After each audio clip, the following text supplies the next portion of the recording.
Hi hello నమస్తే welcome to my channel. ఈ వారం బీబీ జోడీలో ధమాకా ప్లస్ పటాకా రెండు కలిపి ధమాకా టైప్లో అసలుకి వీళ్ళ పర్ఫార్మెన్సెస్ మాత్రం అదిరిపోబోతున్నాయి కొంతమందివి. సో కొంతమందివి యాజ్ యూజువల్ కొద్దిగా తగ్గుతూ వచ్చేస్తూ ఉన్నాయన్నమాట. ఇక first of all Manas and సృష్టి వీళ్ళిద్దరు ఏ డ్యాన్స్ పర్ఫార్మెన్స్ చేసినా ప్రాణం పెట్టి చేస్తున్నారు ఈ మధ్య కాలంలో అయితే.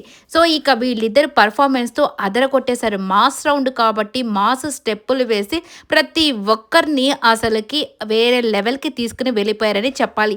ఇక నిజంగానే సృష్టి కూడా తను ఒక కొరియోగ్రాఫర్ కాబట్టి ఇక తను ఏ రకంగా అయినా కానీ పీక్స్‌లో చేస్తుందన్న విషయం అందరికీ తెలిసిందే.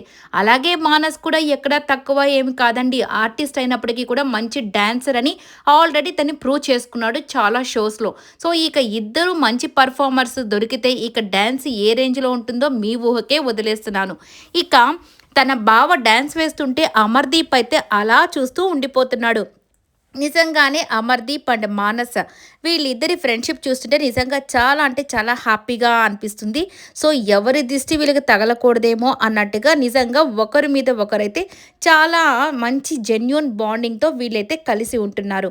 ఇక నెక్స్ట్ వచ్చేసరికి మన శేఖర్ మాస్టర్ అయితే అద్దర కొట్టేశారు. మానస్ అసలుకి మీ డ్యాన్స్ పర్ఫార్మెన్స్ సూపర్ అని చెప్పి మంచి కాంప్లిమెంట్స్ ఇచ్చేశారు. ఇక సదా గారు చెప్పనవసరం లేదు కదా, నిజంగానే మీ పర్ఫార్మెన్స్ చూస్తుంటే చాలా అంటే చాలా బాగా అనిపించింది అని చెప్పేశారు. ఇక మన శ్రీదేవి గారైతే గోల్డెన్ రోస్ని కూడా ఇచ్చేశారు. ఇలా పర్ఫార్మెన్సెస్ అయిపోయిన తర్వాత ఇక మనకు అక్కడికి ఎవరో ఒకరి గెస్ట్లు అయితే వస్తూనే ఉంటారు కదా. సో ఇక గెస్ట్లు అయితే వచ్చేసారు. ఇక మన కోర్టు సినిమా హీరో హీరోయిన్ ఆ ఇద్దరు పిల్లలు ఎంత చక్కగా ఉంటారంటే వీళ్ళిద్దరు ఏ మూవీ చేసినా అది హిట్ లాగే అనిపిస్తూ ఉంటుంది. ఇక కోర్టు సినిమా మంచి హిట్ ఇచ్చిన తర్వాత వీళ్ళైతే ఇంకొక సినిమా అయితే తీయబోతున్నారు. ఆ డైరెక్టర్ గారితో పాటు వీళ్ళైతే రావడం జరిగింది. ఇక ఈయన కోన వెంకట్ గారో ఎవరో సంథింగ్, ఆయన కరెక్ట్గా నేమ్ అర్థం కావట్లేదు. బట్ అవినాష్కి చాలా బాగా ఈయన తెలుసు. సో ఈయన ఎందుకంటే బిగ్ బాస్ తర్వాత బిగ్ బాస్లో చాలామందిని చూసి వాళ్ళకి లైఫ్ ఇస్తూ ఉంటారంట ఈ డైరెక్టర్ గారు. సో ఇక ఈ పిల్లలతో ఆయన అయితే ఒక సినిమా చేయడం జరిగింది. ఇక వాళ్ళిద్దరూ ఒక డ్యాన్స్ వేస్తారండి. నెక్స్ట్ లెవెల్ డాన్సర్స్ లాగా వేస్తారు. ఇక డాన్సర్స్ అంతా కూడా వావ్ సూపర్ కదా అన్నట్టుగా చూస్తూ ఉంటారు. ఇక ఆ మూవీ ప్రమోషన్ అయితే జరుగుతూ ఉంటుంది. ఇక దీని తర్వాత కొన్ని టాస్క్ అయితే పెట్టడం జరిగింది. ఏంటి, ఊరికే ఒక ఫన్ టాస్క్ లాగా అమ్మాయిలందరినీ వెనక పెట్టేసి అబ్బాయిలకి కళ్ళగంతలు కట్టేసి మీ పార్ట్నర్ ఎవరినో మీరు ఎట్లా గుర్తుపడతారో చూసుకోండి అని. ఇక అందరూ అలా చేతులు పట్టుకుంటూ ఉంటే ఇక మానస్ వచ్చేసి రే మేం పట్టుకోవాల్సింది పోయి మీరే నా చేయి పట్టేసుకుంటున్నారు ఎవర్రా అనగానే ఇక సదా గారు పింకీ ఏమో మానస్ పింకీయే కదా నీ చేయి పట్టుకొని వదలకుండా ఉండేది, సో పింకీయే పట్టుకునిందేమో అనగానే అబ్బా మేడం ప్లీజ్ మేడం కామ్గా ఉండండి మేడం అని చెప్పి అంటూ ఉంటారనమాట. ఇక నెక్స్ట్ మణికంఠ అలాగే పింకీ వీళ్ళ డ్యాన్స్ పర్ఫార్మెన్స్ ఈసారి అదిరిపోబోతుందండి.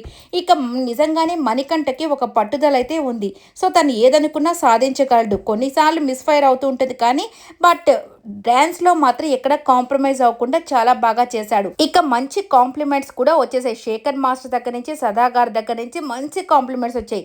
కానీ శ్రీదేవి గారు ఏంటంటే కొన్నిసార్లు ఉన్నది ఉన్నట్టే మాట్లాడతారు. అందుకే చాలా డైరెక్ట్గా చెప్పేశారు, పింకీ నీ డ్యాన్స్ చాలా తగ్గిపోతుంది, ఎప్పుడు కూడా మణికంఠ సరిగా చేయలేదు అని చెప్పి ఎప్పుడు బ్లేమ్ చేస్తావు కదా, సో తనే కష్టపడి డ్యాన్స్ చేస్తున్నాడు కానీ నీ డ్యాన్స్ పర్ఫార్మెన్స్ ఏమైంది, నువ్వెందుకు ట్రై చేయట్లేదు, నువ్వెందుకు అసలు సరిగ్గా పర్ఫామ్ చేయట్లేదు, నీది తక్కువైందని చెప్పి డైరెక్ట్గా చెప్పేసింది అనమాట. నిజంగానే మణికంఠ చాలా బాగా ట్రై చేస్తూ ఉన్నాడు. బట్ పింకీ దగ్గర ఎక్కడో దగ్గర తను స్లో అయిపోతూ వచ్చేస్తుంది. ఇక గొడవలు కూడా అదే రేంజ్లో ఉండబోతున్నాయండి. ఎందుకంటే మార్క్స్ దగ్గర చాలా పెద్ద పెద్ద గొడవలే జరగబోతున్నాయి ఇక బీబీ జోడీలో. ఎందుకంటే ఇక ఫైనల్కి వచ్చేస్తున్నప్పుడు ప్రతి ఒక్క సింగిల్ మార్క్ కూడా వీళ్ళకి కౌంట్ అవుతుంది కాబట్టి ఇక ఈ మార్క్స్లో ఇక విశ్వ వాళ్ళకి అలాగే మన అర్జున్ వాళ్ళకి చాలా గొడవలు అయితే జరగబోతున్నాయి. సరే చూద్దాం నెక్స్ట్. ఈ వీడియో నచ్చినట్టయితే లైక్ చేయండి, షేర్ చేయండి, కమెంట్ చేయండి, సబ్స్క్రైబ్ చేసుకోవడం మర్చిపోకండి.